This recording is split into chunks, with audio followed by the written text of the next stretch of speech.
I'm going to start this out with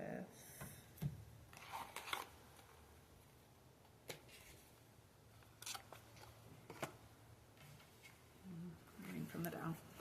I'm just opening it up and going to start reading. This is the Tao Te Ching, excerpt 53, as translated by John W.C. Wu, C.H. Wu. If only I had the tiniest grain of wisdom, I should walk in the great way, and my only fear would be to strain from it. The great way is very smooth and straight, and yet the people prefer devious paths. The court is very clean and well garnished, but the fields are very weedy and wild, and the granaries are very empty. They wear gorgeous clothes, they carry sharp words, they surfeit themselves with food and drink, they possess more riches than they can use. They are the heralds of brigandage. As for Tao, what do they know about it? Excerpt 54. What is well planted cannot be uprooted. What is well embraced cannot slip away. Your descendants will carry on the ancestral sacrifice for generations without end. Cultivate virtue in your own person and it becomes a genuine part of you. Cultivate it in the family and it will abide. Cultivate it in the community and it will live and grow. Cultivate it in the state and it will flourish abundantly. Cultivate it in the world and it will become universal. Hence, a person must be judged as a person, a family as family, a community as community, a state as state, the world as world. How do I know about the world? By what is within me. Well, if that ain't some truth. Okay, should I discuss that first? I guess. That's what I'm hearing. Sorry. Being a bit preemptive. Okay. If only I had the tiniest grain of wisdom, then I should walk in the great way, and my only fear would be to stray from it. The great way is very smooth and straight, yet the people prefer devious paths. The court is very clean and well garnished, but the fields are very weedy and wild, and the granaries are very empty. They wear gorgeous clothes, they carry sharp words, they surfeit themselves with food and drink, and they possess more riches than they can use. They are the heralds of brigandage. As for the Tao, what do they know about it? And that's the end of it. You know, it goes into this concept of abundance, which I've been talking about in the last few reads. And, you know, when our concept of abundance is based in constant progression, is based in what satisfies us most personally and momentarily, you know, or maybe we're just not considering what is the most sustainable sense of fulfillment and what is the most appeasing for a current state that we're in. We don't consider what is the actual. It doesn't say that it's easiest. The great way is very smooth and straight, but not that it is easier per se. When comfort and convenience lead us down devious paths, comfort and convenience are the reasons why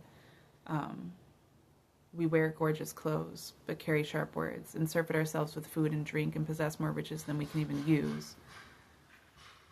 The heralds of brigandage. I don't know what brigandage is, but when it's used in this context, it's giving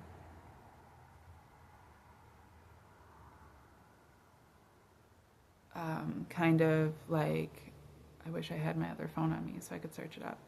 It's giving me like this concept of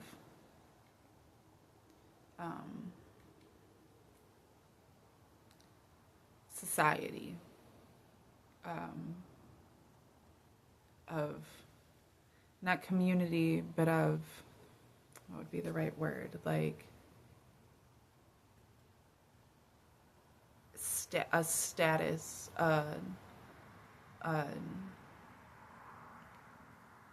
not community, but like the collective in the way of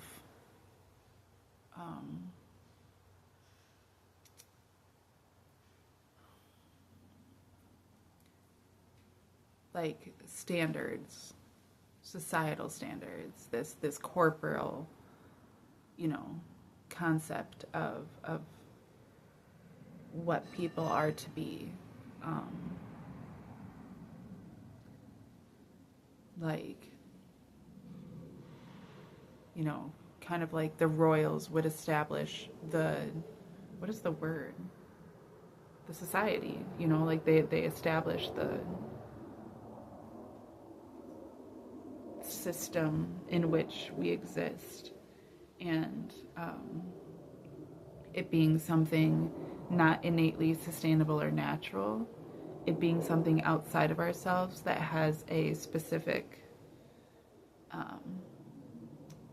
purpose, status, end goal, and us having to cater to that outside of our natural selves, or what would even be best for ourselves, for the sake of what is acceptable in that society with those standards.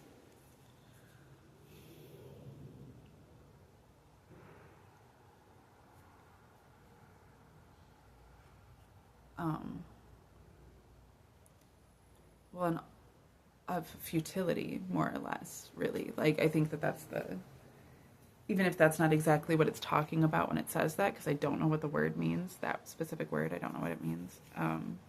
So maybe it's not talking about society, but that's the way I'm taking it. But even if that's not what it's referencing, it is definitely referencing the concept of futility, where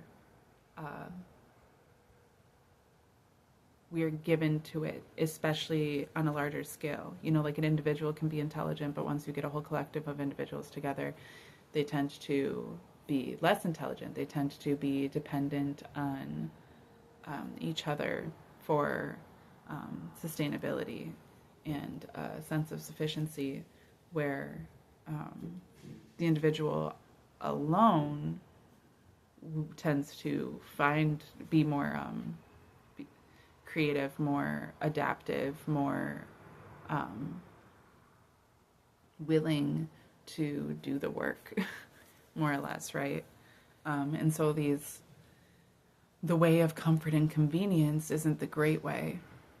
The great way not being the great way, like not being the way that everybody would tend to take, but being the best way, the way that's in alignment with one's highest self. When you are in alignment with your highest self, when that is your main function, those things come naturally. You just start falling more and more into alignment. The more in alignment you are with your highest power, the more everything else starts to fall into alignment with you. That's the way high vibes work. Low vibes need to be catered to and need to be validated and need to be supported. But high vibes kind of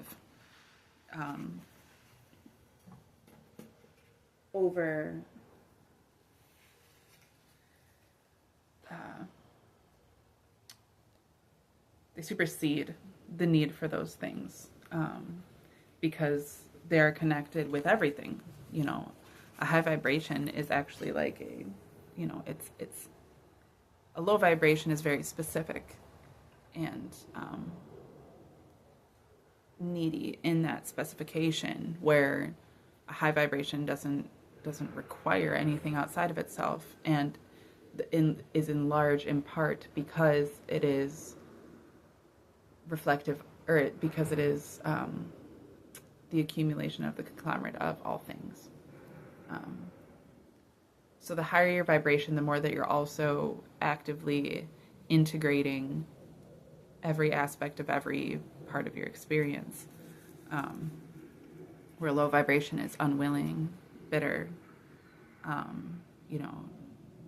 lazy, conceited, like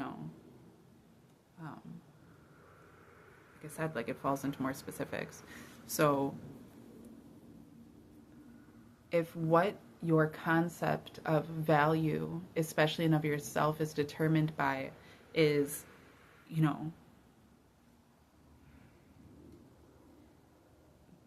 being, well, like being, covered in gorgeous clothes and being able to, you know, use your words in a way that controls and manipulates, and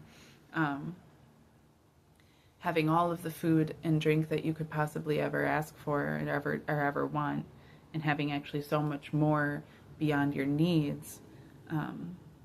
And if your concept of freedom of self is to be running wild in the fields, as compared to establishing a sense of discipline within the courts, those are where the fine lines are being drawn that way.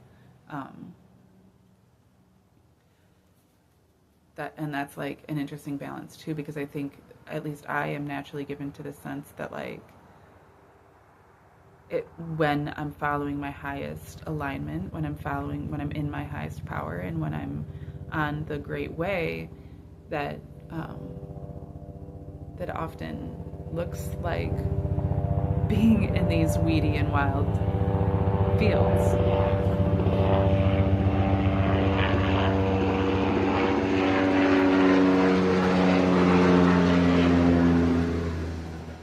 I think that's a news copter. Sorry.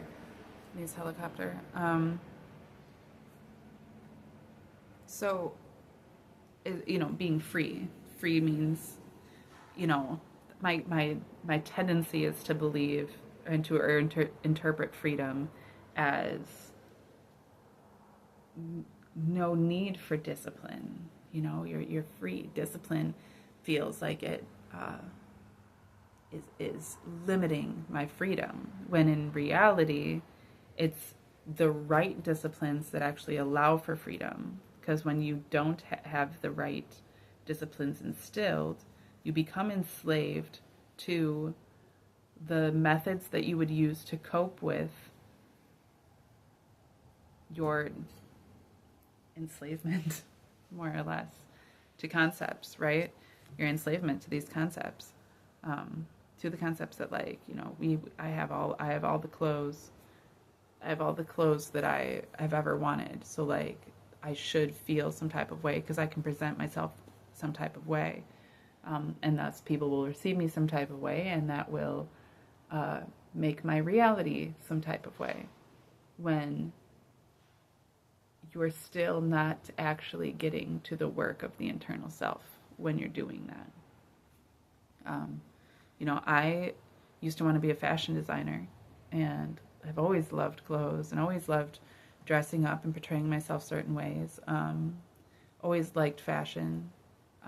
And yeah, I used to fill notebooks. I had definitely over a dozen notebooks that were absolutely filled with all of these different clothing ideas, all these different outfits, all these different, very creative things that I desired. But I was taught this sense of stoicism. My brother kind of put it on me a lot. My oldest brother kind of put it on me a lot, and I did receive it, but I found it to be beneficial. Was this sense of stoicism that, like, just being a minimalist, not being materialistic, not having to identify myself by the way that I'm being received by others, ultimately. So I kind of, as much as I like getting dressed up and I like dressing certain ways and I like having certain outfits, and, I also tend to wear the same shirt all the time. I don't do much with my hair. I keep myself pretty basic a lot of the time, largely in part just because I don't want to, and I have a tendency to, and I don't want to get caught up in the idea that what I'm wearing, what I put on my body, how I'm being received by others because of what I'm wearing, is my identity. I don't want to identify by those things. To carry sharp words, to be able to always know what to say the right way. That was a concern of mine for a long time when I was younger. Kind of. Sharp words haven't really been my go-to because my mom used them against me and they hurt my feelings, and I'm very sensitive. So I've always tried very hard to actually use very soft words with people. But when I was very little, I was I was mean. I could be very mean. I could be a straight dick. And I've still been known to have that capacity and to use it against others. It's not something I'm proud of, and it's not something I really want to engage with in at all. But I struggled to feel confident in my own capacity to convey my opinions, so I would fall back on being kind of haughty with my words, or just being manipulative in different ways, or like I said, like being catty or being mean, arrogant in whatever way, and that just never ultimately beneficial. The only reason that I'm able to speak freely now, where I used to struggle with any sort of public speaking, any sort of like just active communication. I've never shut up in my entire life, okay? But like I used to not really know what I was talking about, and I was almost doing it out of an anxiety just to fill space, just to feel valid in some sort of way. And now I do it because there's literal things inside of me that want to be vocalized. They just want to be vocalized. I feel a way and feel like I need to get it out. And I just trust the universe to move through me, and all of this is what comes out of it. It's, again, I try not to go back and watch my videos because it's embarrassing, because when I do, it's like, oh, well, that wasn't really what I was trying to say. That's not really the way I was trying to convey it. I don't know if I even actually believe what it is that I'm saying so passionately right here, but at the same time, I try to make a point to do that every so often, just to keep myself accountable and just to be aware of the way that I'm being perceived by, potentially at least, perceived by others, right? Because I think that's important, to not be so arrogant that I just put my stuff out there and I'm like thinking that I know what I look like and what I sound like, It's important to kind of, at least for me, I think, at least if you're somebody that is given to any sort of public communication, writing, speaking, whatever, it's important to read your own things, to listen to your own self, to kind of see the way that see the way that you are, and try to step outside of yourself to receive that in a neutral way, where you can kind of recognize how it is that you are that you're portraying yourself, more or less, right? That you're conveying yourself.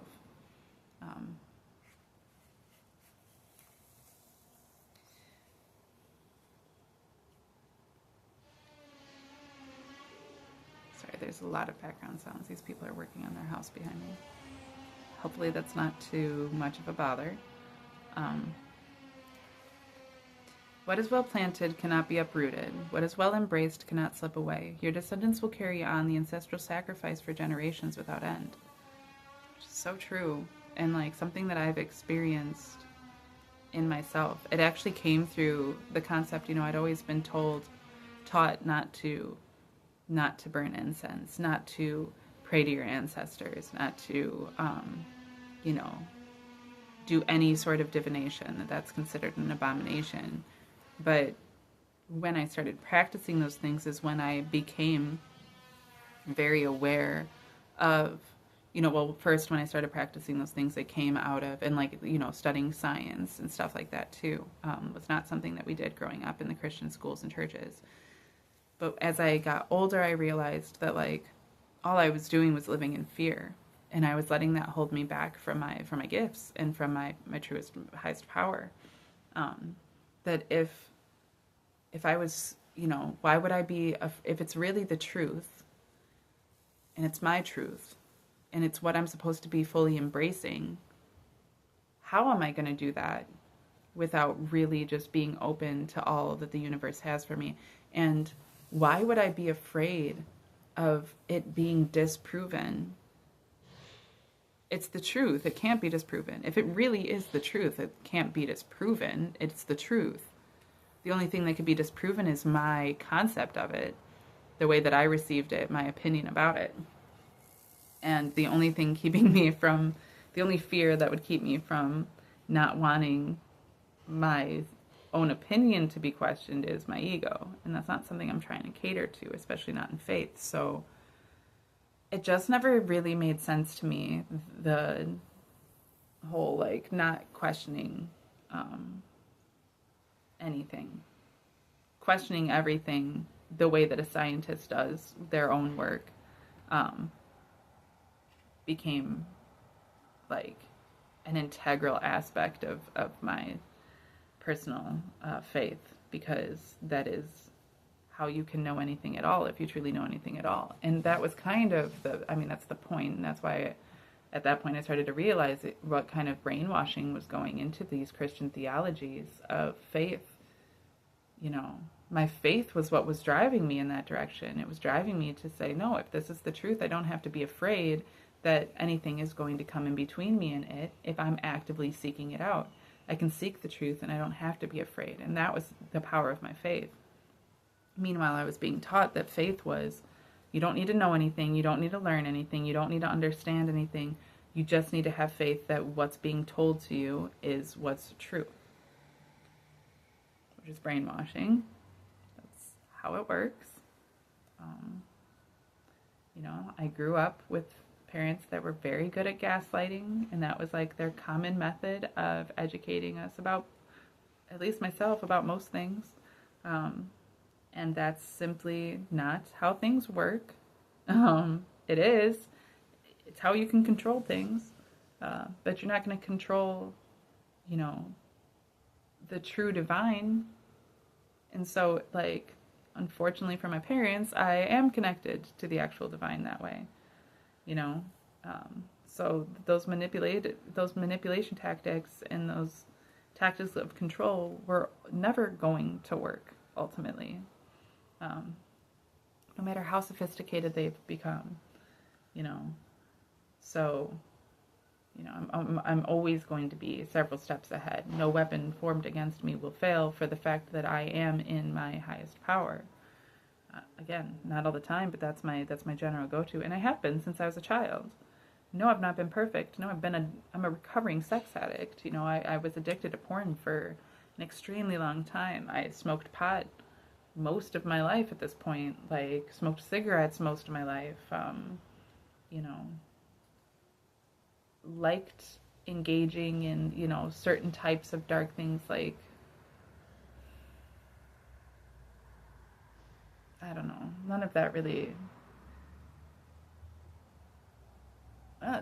no, mostly it was the porn. It was the porn. I'm looking at a lizard, and it's making me very happy. It was mostly the porn that was really my biggest issue. That led me down a lot of really fucked up paths that were not the way. And, plenty that I have seen and engaged with that way that I'm certainly not proud of, and actively, repent from, so that they're not part of my current reality or capacity. I'm not, being in the divine doesn't mean I'm perfect. I'm definitely still even capable of any atrocity anybody else is. I just don't do those things. I abide by what I truly believe in my heart, and like when I dedicated my life to the Lord, to missions, when I was growing up multiple times, like that was coming from a truth in my heart that I was dedicated to these things. I just had to understand them better,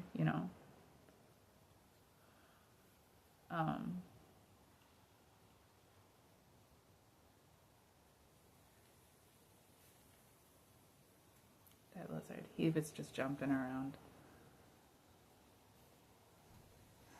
Your descendants will carry on the ancestral sacrifice for generations without end. Which,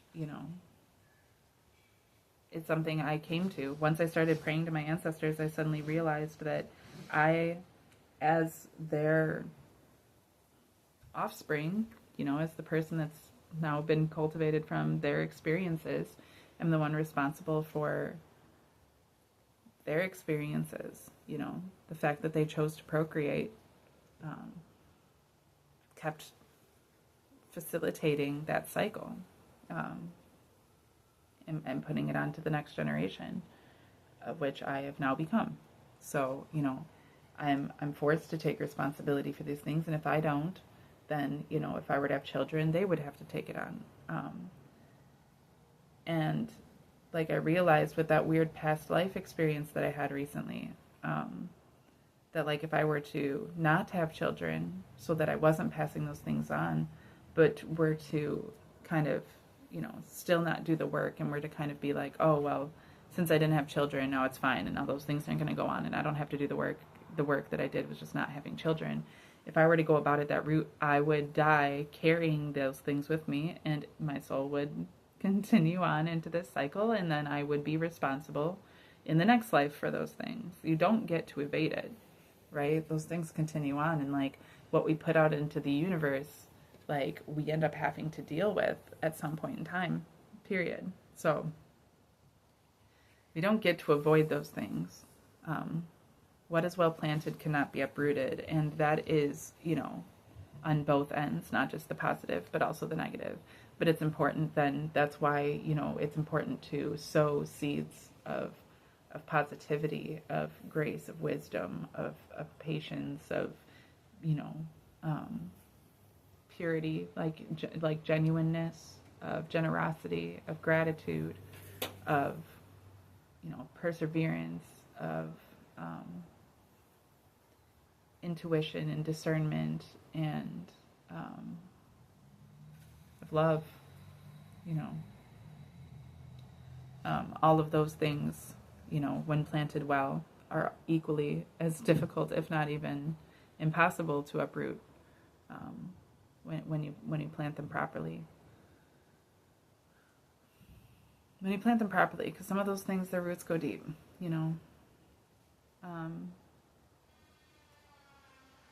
Cultivate it in the family, and it will abide. Cultivate it in the community, and it will live and grow. Cultivate it in the state, and it will flourish abundantly. Cultivate it in the world, and it will become universal. Hence, a person must be judged as a person, a family as family, a community as community, a state as state, the world as world. How do I know about the world? By what is within me. I can't judge an individual,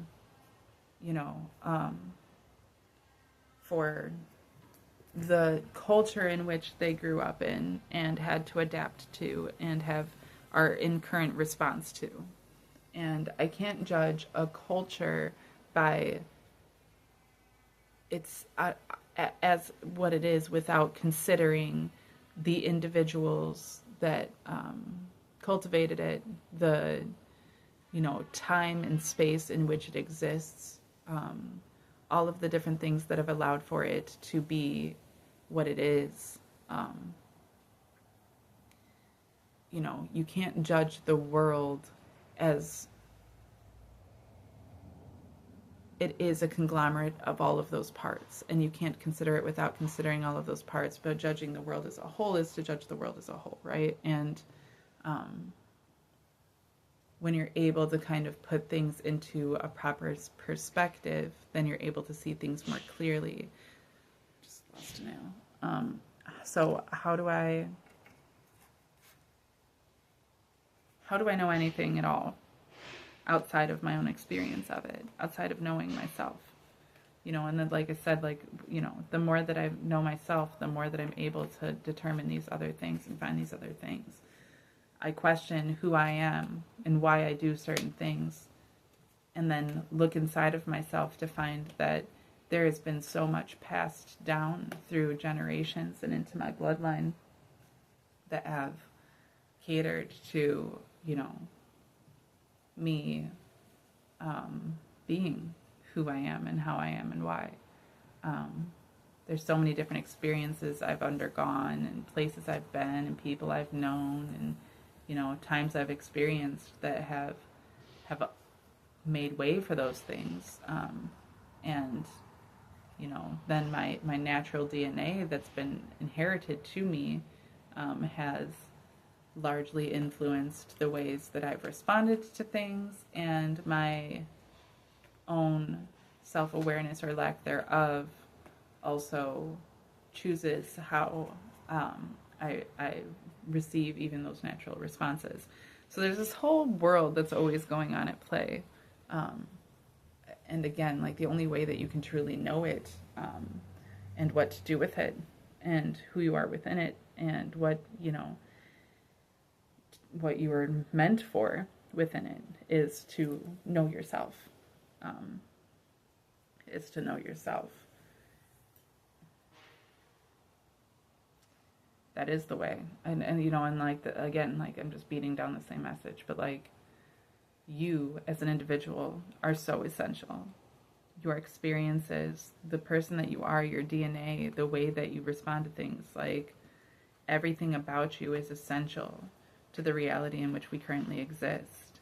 That's why you're here. That's why you're a part of it, and you are a part of it. And when you recognize your part in that, you're able then to recognize the greater picture. Just like the singularity, when you bring it down to that individual aspect and you finally understand that very individual aspect, you also then are able to understand that as long as you know what that is, then you know everything that it isn't. And if you know what that isn't, then you know everything that is, because it isn't that. And you can use that as your qualifier for everything else. That's the importance of knowing oneself. That's how you get to the core of everything. We're not going to understand anything unless we truly understand ourselves and unless we truly know ourselves. And you're not who you are truly isn't what you put onto your body. It isn't how you're received by other people. You know, it was so strange. I watched this interview of this guy, an artist who draws portraits of people. And he met a woman on the street who had extreme body modifications, and was asking her questions about it while he was drawing her.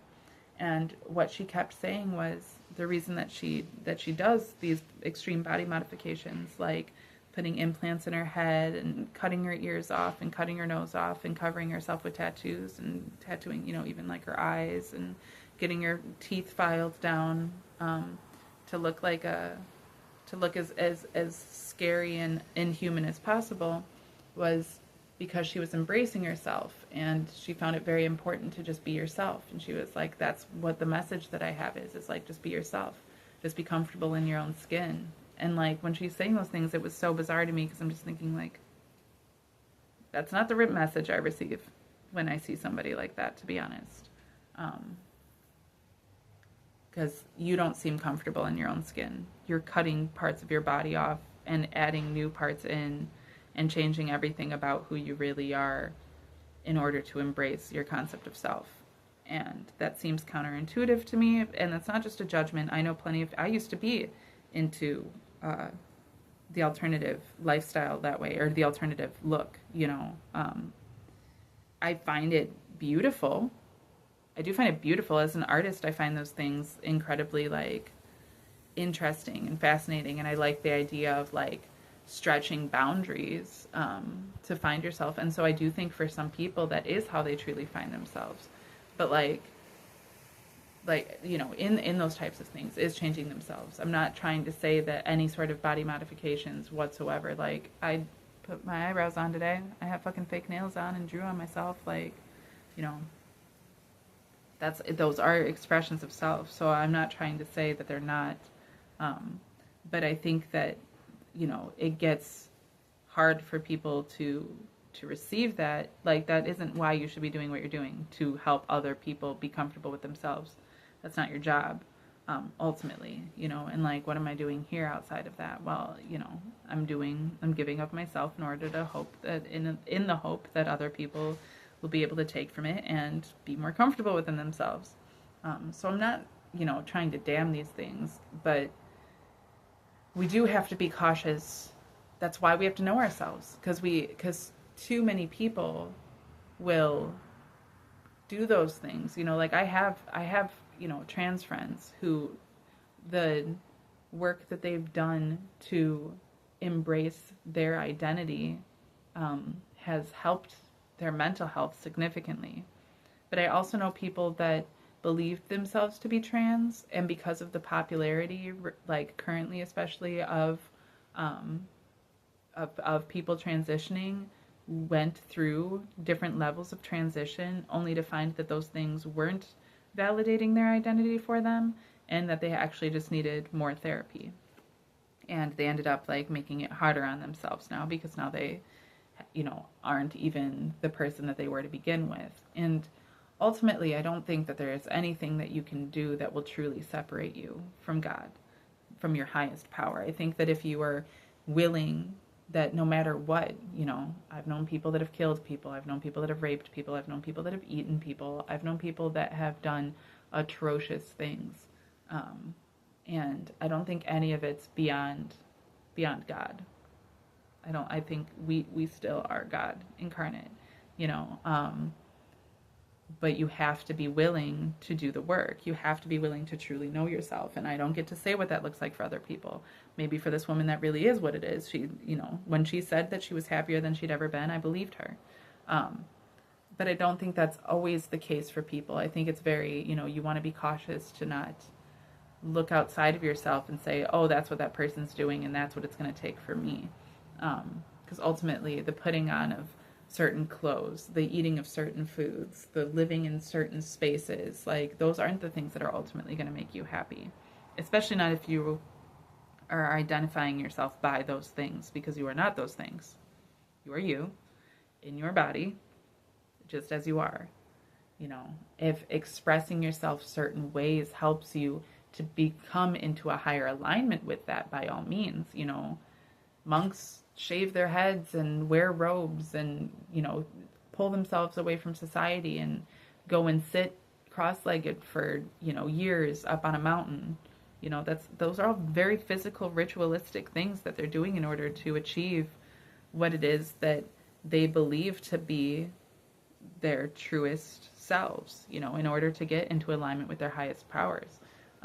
We all do it in different ways. And I think that all of the ways are valid. I just think that we live in a society that validates the external so much that there's a mass of people buying into those external rituals without truly knowing themselves. And then they're finding themselves stuck in very physical realities that aren't truly reflective of who they really are as a person. So it's just important to know yourself.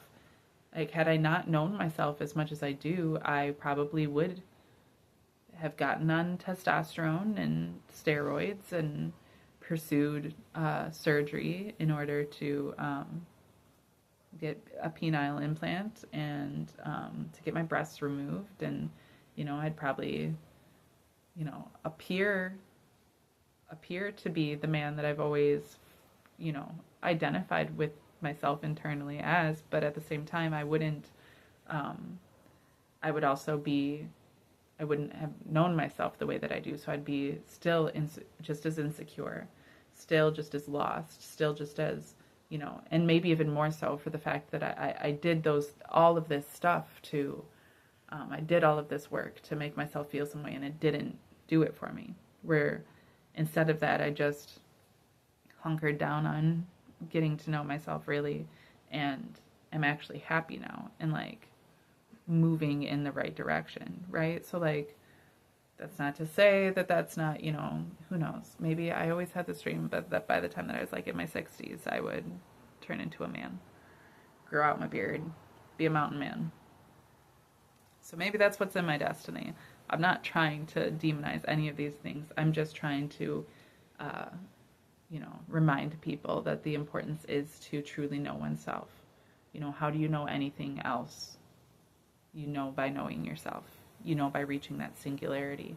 And just like I said in my last video, like that's the power of being an individual third dimensional being. That's the essence of our power, is that we can conceive of and interact with this entire other reality, all of these other dimensions.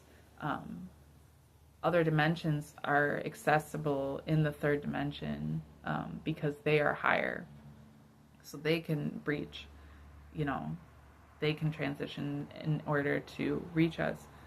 But as a third dimensional being, there's also something very static about that. And the blessing in that is that then we become conduits for those higher dimensions. And it's an extremely powerful and enjoyable experience. And that's what we're here for, is experience. Like, that is what the state of the third dimension is, experientiality. So it's everything, and how are you going to truly experience your life if you don't truly know yourself? If you're distracting yourself and defining yourself by all of these things outside of yourself, if you're constantly coping, how are you ever going to truly be able to embrace, the beauty and power and grace in the world in which you exist,